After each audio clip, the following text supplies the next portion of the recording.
પ્રદ્યુમનસિંહ, શું તમે આવું પરિણામ ધાર્યું તું ખરા કે ગુજરાતની અંદર આ પ્રકારનું પરિણામ એ શક્ય બનશે ખરા?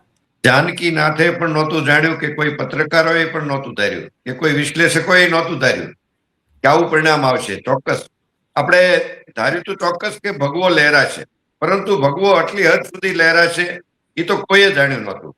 એ તો કદાચ આ ઈવીએમને જ ખબર હતી કે આ રીતના પરિણામ નીકળવાના છે. એટલે ખરેખર સુખદ આશ્ચર્ય કહીએ, જે રીતે બીજેપીના કાર્યકરને સુખદ આશ્ચર્ય થયું એ રીતે ચોક્કસ આપણે ધાર્યું કે અમુક જગ્યાએ જે કોંગ્રેસને ફાઇટ આપશે અથવા તો મજબૂત વિરોધ પક્ષ તરીકે દેખાશે, એવી પણ કોઈ બાબત નજર ન આવી. અમુક કોર્પોરેશનમાં તો કોંગ્રેસનું ખાતું પણ નથી ખોલ્યું. એટલે આટલી હદ સુધી તો કોંગ્રેસ ક્યારેય નબળી હતી નહીં. અને આ વખતે જે સંજોગો હતા, બીજેપીની વિરુદ્ધની જે વાતો જતી હતી એ મુજબ અને એક વાતાવરણ મુજબ એમ લાગતું હતું કે ચોક્કસ ગુજરાતને એક સક્ષમ વિરોધ પક્ષ મળશે અને આપણી લોકશાહી વધુ મજબૂત થશે.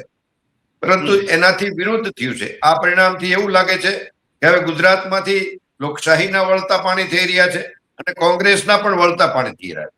ક્યાંક ને ક્યાંક આમ આદમી પાર્ટી જગ્યા બનાવી રહી છે. અને ખાસ કરીને આમ આદમીનું ભલે જે વકરો એટલો નફો એવું થયું છે, અમુક તાલુકા પંચાયત એની પાસે આવી છે, અમુક નગરપાલિકાઓની છૂટી છવાઈ સીટો આવી છે, ક્યાંક એકાદ જગ્યાએ કોર્પોરેશનમાં ખાતું ખોલાવ્યું. પરંતુ જે આમ આદમી અથવા કોંગ્રેસ બરોડા કે સુરત જેવી મજબૂત કોર્પોરેશનમાં પણ કંઈક કાળશે એવું દેખાતા, એ પણ નથી મેળવી શકી. એટલે ખરેખર સુખદ આશ્ચર્ય છે.